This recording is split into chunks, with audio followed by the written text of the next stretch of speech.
అనారోగ్యం, ఉద్యోగం, వ్యాపారం అప్పులతో బాధపడుతున్నారా? వెంటనే జేకేఆర్ గురువు గారికి కాల్ చేసి ఈ వెబినార్ లో జాయిన్ అవ్వండి. హలో నమస్తే, వెల్కమ్ టు సుమన్ టీవీ. ప్రస్తుతం మనతో పాటు personality development coach and motivational speaker అయిన రామ్ మెట్టు గారు ఉన్నారు. వీరితో ఈరోజు కొన్ని విషయాల గురించి మనం డిస్కస్ చేద్దాం. హలో అండి రామ్ గారు, నమస్తే. నమస్తే అండి. సో లైక్ సింపుల్ చిన్న క్వశ్చన్ అడుగుతాను. నార్మల్గా హస్బెండ్స్ ఫీల్ అవుతూ ఉంటారు అనమాట, లైక్ ఇంటికి వెళ్ళినా గొడవ పెడుతూ ఉంటారు, లేదంటే నేను ఏం చేసినా వాళ్ళు అన్హ్యాపీ ఉంటారు వైఫ్స్ విషయంలో. సో అంటే నేను మామూలుగా ఎఫెక్షన్ చూపిస్తున్నాను అంటారు, లేదంటే తనకు అర్థం అవ్వట్లేదా అని అంటారు, లేకపోతే నేను అన్నీ తెస్తున్నాను అయినా తను నాతో గొడవ పడుతుంది అని అంటూ ఉంటారు. అసలు ఏం కావాలి అంటే వైఫ్స్కి ఏం కావాలని అడుగుతూ ఉంటారు. నిజంగా మీరు చెప్పండి, అసలు వైఫ్స్కి హస్బెండ్ దగ్గర నుంచి మెయిన్గా ఏం కోరుకుంటూ ఉంటారు? యాక్చువల్లీ సర్టెన్ థింగ్స్ ఖచ్చితంగా హస్బెండ్ ఒక వైఫ్కి ఇవ్వాలి, అది మోరల్ రెస్పాన్సిబిలిటీ. కానీ కొన్ని విషయాలు విచ్ చాలా మంది మెన్ ఏంటంటే they fail to do so, అవి కనుక మీరు ఇచ్చారు అని అంటే your wife will be extremely happy అండి. Because these are the things mostly women ఏంటంటే వాళ్ళ హస్బెండ్ నుంచి ఎక్స్పెక్ట్ చేస్తూ ఉంటారు. సో అందుట్లో ది వెరీ ఫస్ట్ థింగ్ ఏంటిది అని అంటే అండర్స్టాండింగ్. ఇక్కడ when I say understanding, it is just not about her opinions ఇవే కాదు, అంటే ఏం కావాలి తనకనే కాదు, various things men should understand. Simple example చెప్తాను. చాలా మంది ఏంటంటే మా ఫ్రెండ్స్లో కూడా నేను చూస్తూ ఉంటాను, ఆర్ మన దగ్గరికి వచ్చే కేసెస్లో కూడా వాళ్ళు ఏమంటా ఉంటారంటే, my wife is very unpredictable అండి. తను ఒక్కొక్కసారి ఒకలాగా బిహేవ్ చేస్తూ ఉంటుంది, ఎప్పుడు ఎట్లా బిహేవ్ చేస్తుందో తెలియట్లేదు నాకు, అసలు ఎందుకు అలా చేస్తుందో తెలియట్లేదు నాకు. సో అసలు అంత అన్ప్రెడిక్టబుల్ గా ఉన్నప్పుడు అసలు నేను ఎలా దానికి తగ్గట్టు నేను ఏం చేయాలో నాకే తెలియట్లేదు అని అంటూ ఉంటారు. అయితే ఇక్కడ ఏంటంటే అర్థం చేసుకోవాల్సింది, ఆ అన్ప్రెడిక్టబిలిటీ అనేది దేని వల్ల వస్తుంది అని ఒక ఫస్ట్లీ రూట్ కాజ్ అర్థం చేసుకోవాలి. బికాస్ మెనీ రీజన్స్ ఉంటాయి అన్ప్రెడిక్టబుల్ బిహేవియర్ కి. అది it can be out of frustration అవ్వచ్చు, it can be about pain అవ్వచ్చు, ఏదైనా అవ్వచ్చు. ఎందుకంటే see generally when women go through their periods, it's obvious that they are little cranky. So అది అర్థం చేసుకోవాలి, మెన్ అర్థం చేసుకోవాలి. ఏంటి అని అంటే certain days of a month they are very cranky, and ఆ టైంలో మనం అర్థం చేసుకొని వాళ్ళని కంఫర్ట్ చేయడానికి ట్రై చేయాలి తప్ప యూ షుడ్ నాట్ ఏమైంది ఎందుకు అట్లా అరుస్తున్నావు అనేసి మళ్ళీ ఉల్టా అరవటం లాంటిది చేయకుండా they have to understand. So such kind of understanding is very much important, right? So ఒక వైఫ్ అట్లా బిహేవ్ చేస్తుంది అంటే ఎందుకు బిహేవ్ చేస్తుంది? Some times it could be out of irritations అని అంటే ఎస్పెషలీ ఒక జాయింట్ ఫ్యామిలీలో ఉన్నప్పుడు ఏంటంటే ఇన్లాస్ దగ్గర నుంచి వచ్చే కొన్ని యాక్టివిటీస్ నుంచి, అంటే whatever it is, the way they are treating her అవ్వచ్చు, or their kind of behaviour అవ్వచ్చు, ఏదన్నా కానివ్వండి, మాట అనుకుండొచ్చు. సో అలాంటి కేసెస్ లో కూడా ఏంటంటే she will start behaving unpredictable. Age difference and generation difference ఉంటుంది కాబట్టి అప్పుడు వాళ్ళ థాట్ వేరే ఉంటుంది, ఇప్పుడు మన థాట్ వేరే ఉంటుంది. ఆబ్వియస్లీ మీరు అన్నట్టు ఒపీనియన్స్ డిఫరెన్స్ ఉంటాయి. ఒపీనియన్ డిఫరెన్స్ ఉన్నప్పుడు ఏంటంటే వాళ్ళ మధ్యలో ఇరిటేషన్ అవ్వచ్చు. Husband when he comes back from work, ఈ పొద్దంతా జరిగిన రామాయణం తెలియదు ఎట్లాగో. సో సడన్లీ ఏదో అంటాడు, అతను ఏదో అంటాడు, ఈమెదో అనేస్తుంది, బ్యాక్గ్రౌండ్ లో ఏం జరిగింది తెలియదు. కానీ ఇతను ఏదో అనేసరికి తిను బర్స్ట్ అవుట్ అవ్వటము. See I'm not saying she is wrong, అంటే అలా బర్స్ట్ అవుట్ అవ్వడం తప్పు అని నేను అనట్లేదు. బట్ ఒక husband should understand that if she's bursting out ఏమై ఉండొచ్చు అని ఆలోచించాలి. ఆలోచించి దాన్ని అర్థం చేసుకోవడం ఈజ్ వెరీ ఇంపార్టెంట్ అనమాట. The very first thing is understanding అండి, దట్ షీ లుక్స్ ఫర్.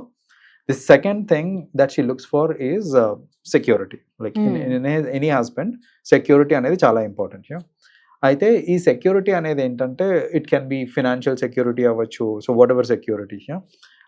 జనరల్గా ఏంటంటే ఒక్కొక్కసారి స్పెషలీ వెన్ ఐ సీ, ఒకవేళ హస్బెండ్ కనుక బిజినెస్ మ్యాన్ అనుకోండి, బిజినెస్ లో ఫ్లక్చువేషన్స్ అవుతూ ఉంటాయి. కరెక్ట్.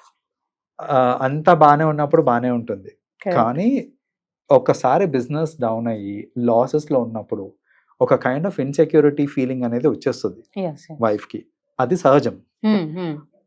నీకు నా మీద నమ్మకం లేదా, నువ్వు నన్ను ట్రస్ట్ చేయట్లేదా అనేసి హస్బెండ్ అక్కడ గొడవ పడకూడదు.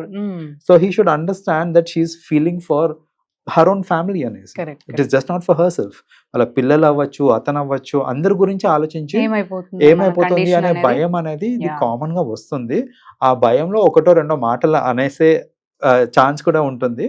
But husband should understand that it is purely because she is seeking for security. ఆ సెక్యూరిటీ రీజన్స్ వల్ల అనేసి we can think of అన్నమాట. థర్డ్ థింగ్ ఏంటంటే తన ఒపీనియన్స్ ని రెస్పెక్ట్ చేయడం కూడా she actually Most looks important. For అనమాట. Yeah, yeah. జనరలీ మన సిస్టంలో చూసుకుంటే కనుక లేకపోతే మన సొసైటీలో చూసుకుంటే కనుక విమెన్కి specially when she's not working, when she's a housewife అయి ఉండి తన ఏదన్నా ఒపీనియన్ చెప్పినప్పుడు ఫస్ట్ ఆఫ్ ఆల్ ఆ ఒపీనియన్ని కన్సిడర్ చేయరు ఎవరు. Yeah, కొందరు ఆ ఒపీనియన్ని చులకన చేస్తారు, correct. రైట్? సో ఇలా చులకన చేసి మాట్లాడడం లేదా ఒపీనియన్స్ని రెస్పెక్ట్ చేయడం చేయకపోవడం లాంటిది ఏమన్నా అయిందనుకోండి, that is when she will get Yeah. Disconnected. నీకేం తెలుసులే, నువ్వు ఇందులో ఇన్వాల్వ్ అవ్వకో, నీకు దీని గురించి తెలియదులే, పక్కనకి వెళ్ళంట. అసలు సరే ఒపీనియన్స్ పక్కన, మీరు అంటే గుర్తొచ్చింది నాకు. Correct. కొన్నిసార్లు నేను ఏం వింటానంటే ఒపీనియన్స్ పక్కన పెట్టేయండి, కరెక్ట్. అసలు ఏం జరిగింది అని అడిగినప్పుడు తనకు అర్థమవుతుందో లేదో మీరు పక్కన పెట్టండి. తను Correct. అడిగింది కదా, Hmm. To soothen you, to comfort you, తను అడిగింది Yeah. ఏమైందండి అని అడిగినప్పుడు చెప్పండి నీది- ఏమైందో. That's what- అంతేగాని చెప్పకుండా నీకు అర్థం కాలేదు, నువ్వు అవతల పో, అదే నీకు అంటే చెప్పిన అర్థం కాదు, ఇవన్నీ అన్నప్పుడు ఏంటంటే ఇంకా డిమైన్ చేస్తున్నట్టే కదా. సర్లే అన్నట్టు వెళ్ళిపోతారు. అదే, సో నాకేం పట్టింది అనేసి వెళ్ళిపోతారు. వెళ్ళిపోతారు. సో అలా కాకుండా మిమ్మల్ని కంఫర్ట్ చేయడానికే షీ ఆస్ దట్ క్వశ్చన్. Correct. అలాంటప్పుడు మీరు చెప్పండి ఏమైంది, తనకు అర్థమైంది కదా సెకండరీ, మీరు చెప్పండి ఏమైందో. తనకు అర్థమైనా కాకపోయినా అంటది, లేదంటే క్వశ్చన్లు అడుగుతుంది, వాట్ ఎవర్ ఇట్ ఈస్ అక్కడికి సెట్ అయిపోతుంది అది. Hmm. అంతేగాని దాన్ని ఇంటెన్సిఫై చేయొద్దు, ఆ గొడవని Correct. ఇంటెన్సిఫై చేయొద్దు అనమాట. So that is another thing ఏంటంటే respecting her opinions and her whatever suggestions she gives. ఇంకొక ఎలిమెంట్, చాలా ఇంపార్టెంట్ ఎలిమెంట్ అండి. ఒక అమ్మాయి ఏం ఎక్స్పెక్ట్ చేస్తుంది అంటే స్పెషలీ హస్బెండ్ సైడ్ నుంచి respecting their family members too, Hmm, yeah. Right? So నేను మీ ఫ్యామిలీకి వచ్చి మీ పేరెంట్స్ని రెస్పెక్ట్ చేస్తున్నాను, వాళ్ళకి నేను పని చేస్తున్నాను, వాళ్ళతోటి నేను కలిసి ఉంటున్నాను, బాగానే ఉంది. అట్ ది సేమ్ టైం ఒక అమ్మాయి ఏం ఎక్స్పెక్ట్ చేస్తుంది అంటే సిమిలర్ కైండ్ ఆఫ్ థింగ్ మా పేరెంట్స్ తోటి ఇతను కూడా ఉండాలి అని తను ఎక్స్పెక్ట్ చేస్తుంది అనమాట. Hmm. సో జనరల్గా మనం చూస్తూ ఉంటామని ఏంటంటే అమ్మాయి వాళ్ళ తరఫు పేరెంట్స్ అంటే చులకన చేసి చూస్తూ ఉంటారు. Correct. Hmm. అది వాళ్ళ ఫ్యామిలీ నుంచి కానివ్వండి, హస్బెండ్ నుంచి కానివ్వండి, అంత రెస్పెక్ట్ ఇవ్వకపోవచ్చు. But it's their responsibility. రెండోది నేను చూస్తుంటాను, ఇది ఎక్కడ వస్తుంటుందంటే ఇలాంటి డిస్క్రిమినేషన్, పెళ్లి కాకముందు ఆ అమ్మాయి ఎర్న్ చేస్తుంది, వాళ్ళ ఇంట్లోకి డబ్బులు ఇచ్చింది, ఇస్తుంది. What ever it Yeah, is, yeah. అంత బాగానే ఉంది. పెళ్ళైన తర్వాత వాళ్ళ ఇంట్లోకి ఏదో అవసరం వచ్చి డబ్బులు ఇచ్చిందంటే దాని ఒక పెద్ద రచ్చ చేస్తారు. Correct, correct. Even if it is small amount, as small as 5,000-10,000 అన్నా కానివ్వండి, Correct. నేను వెళ్ళి డబ్బులు ఇస్తున్నాను మా పేరెంట్స్కి ఏదో అవసరం ఉంది, అయితే నా సంతోషానికి కొద్ది Correct. పండగ వచ్చింది ఏమైనా కొనుక్కోండి అమ్మా, బట్టలు కొనుక్కోండి అనేసి వాళ్ళకి డబ్బులు ఇవ్వడానికి ఇచ్చానంటే కూడా రైట్ ఉండదు. దాన్ని ఫస్ట్ ఆఫ్ ఆల్ రచ్చ చేసే వాళ్ళు చాలా మంది ఉంటారు. కొందరు ఏంటంటే ఇచ్చావు సరే చెప్పకుండా ఎందుకు ఇచ్చావు అనేసి. సో అంటే ఇలాంటప్పుడు ఏమవుతుంది అని అంటే ఆ డిస్పారిటీ. అండ్ ఇంకోటి ఏంటంటే వాళ్ళ పేరెంట్స్ కాదా, మీకైతే మీ That's పేరెంట్స్ మీ పేరెంట్స్, మరి వాళ్ళకి కూడా పేరెంట్సే కదా. సో అది కూడా ఆలోచించాలి. ఆలోచన. సో అది ఆలోచించకపోవడము. రెండోది నేను ఏం చూస్తుంటానంటే పేరెంట్స్ కొంచెం ఏజ్ అయిపోయిన తర్వాత, అమ్మాయి వాళ్ళ పేరెంట్స్ ఏజ్ అయిపోయినాక వాళ్ళకి ఏదన్నా హెల్త్ ఇష్యూస్ అలా వచ్చినప్పుడు వాళ్ళ సర్జరీస్కి కానివ్వండి లేదా దేనికైనా సరే అమ్మాయి ఖర్చు పెడుతుంది అని అంటే అబ్బాయి సైడ్ ఫ్యామిలీ అంత ఈజీగా తీసుకోరు, యాక్సెప్ట్ కూడా చేయరు. యాక్సెప్ట్ చేయరు. నువ్వు ఈ ఫ్యామిలీకి ఖర్చు పెట్టాలి, నువ్వు ఎలా ఇస్తావు. నువ్వు అట్లెట్లే చేస్తున్నావు ఏంటి, లేదా దాంట్లో కూడా మళ్ళీ లెక్కలు ఏంటంటే ఇంకో కూతురు కూడా ఉంది కదా, ఆమెను సగం వేసుకోమని చెప్పు, లేకపోతే ఇంకో వాడు ఉన్నాడు కదా, అబ్బాయి ఉన్నాడు కదా, వాడు చూసుకుంటావు, నువ్వెందుకు చూసుకుంటున్నావు, వాడి రెస్పాన్సిబిలిటీ కదా అది అనేసి. సో ఇలాంటివన్నీ వచ్చి ఏంటంటే అక్కడ ఆ డిస్క్రిమినేషన్ బిట్వీన్ ఫ్యామిలీస్ తీసుకొచ్చేస్తుంటారు అన్నమాట. సో ఒక అమ్మాయి మోస్ట్లీ చెప్పుకోరు, కానీ ఒక ఫ్యాక్ట్ ఏంటంటే వాళ్ళ ఫ్యామిలీని కూడా అంతే రెస్పెక్టింగ్ గా, అంతే కేరింగ్ ఇంకా లవింగ్ గా చూసుకుంటే ఖచ్చితంగా ఆ అమ్మాయికి ఆ అబ్బాయి మీద ఆర్ హస్బెండ్ మీద రెస్పెక్ట్ అనేది పెరుగుతుంది, వాళ్ళ బాండ్ అండ్ రిలేషన్షిప్ కూడా ఎన్హాన్స్ అవుతుందండి. థ్యాంక్ యూ అండి, thank you so much. Thank you.